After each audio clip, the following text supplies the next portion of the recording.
the Zen masters used to teach their disciples about perfection. Very much the truth, what we're talking about. What is it? And they would have this particular lesson for the monks, for the people who were trying to gain enlightenment.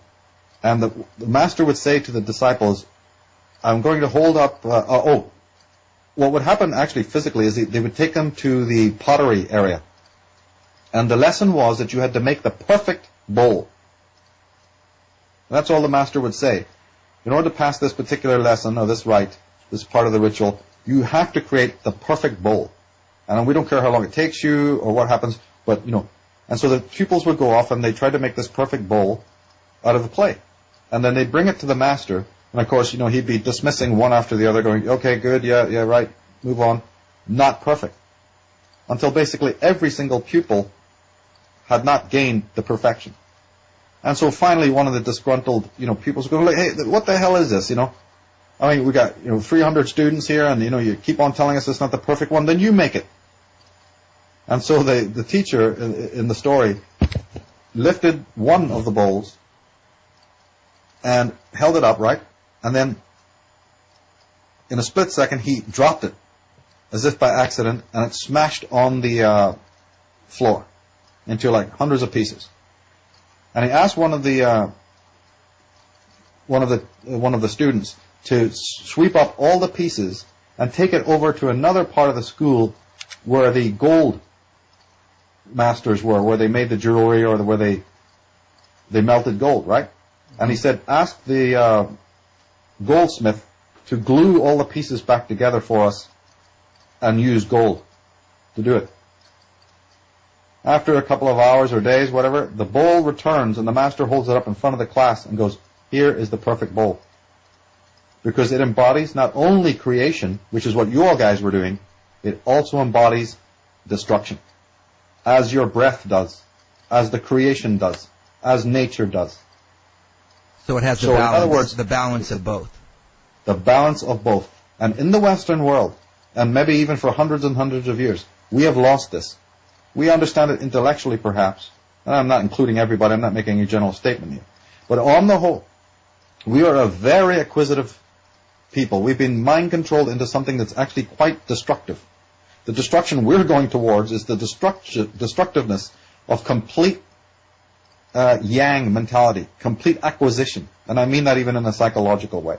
We've lost the ability to be feminine. We've lost the ability to understand this deconstructive principle in life. And yet, that happens in our lives all the time. So half the neurosis that you see, half the psychological and emotional meltdown, from children to husbands and wives, when somebody leaves, when somebody dies, when a job is lost, when fame passes you by, when material wealth is lost, you see, whatever it might be, a great sportsman being eclipsed by other younger guys, or a beautiful model saying, oh yeah, they don't want to know me now, whatever it might be, all that fallout and depression and chaos and anxiety and frustration is born out of the fact that we cannot handle this flow, this yin and yang, this idea that your time comes and then it moves on, do something else, change. There's a movement, there's a rhythm in life. And we have lost this ability because we always fixed. It's the same thing for science. This goes into lots of different areas. And so we've forgotten how to make that perfect bowl. We've forgotten how to come into a relationship with this deconstruction. And yet, as I said, all around us, that force exists. That force is not going to stop. It's going to be in our lives. It's happening every day. Millions of cells in our bodies die. People do leave. Change will occur. So if we don't fall in love with that change and work with it, then we remain static. And unfortunately, nature does not permit anything to be static. And if you continue to be static, if you absolutely go too far with that model, then nature arranges it so that forces will come in that we might then erroneously label destructive, when in fact those are the agents of greater healing.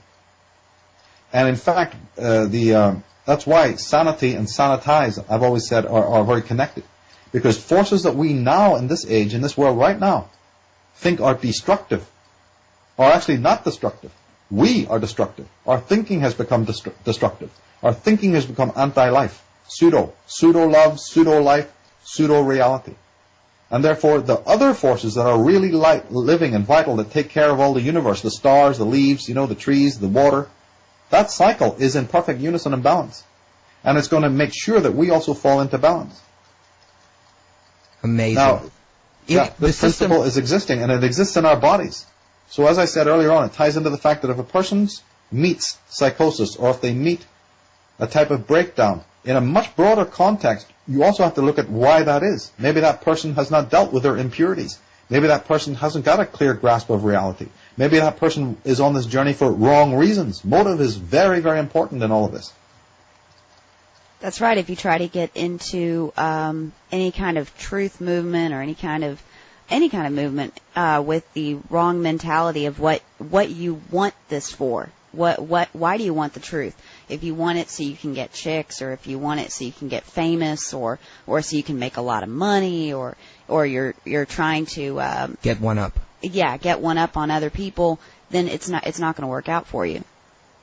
And of course, esoteric knowledge, by definition, is very alluring for a lot of people.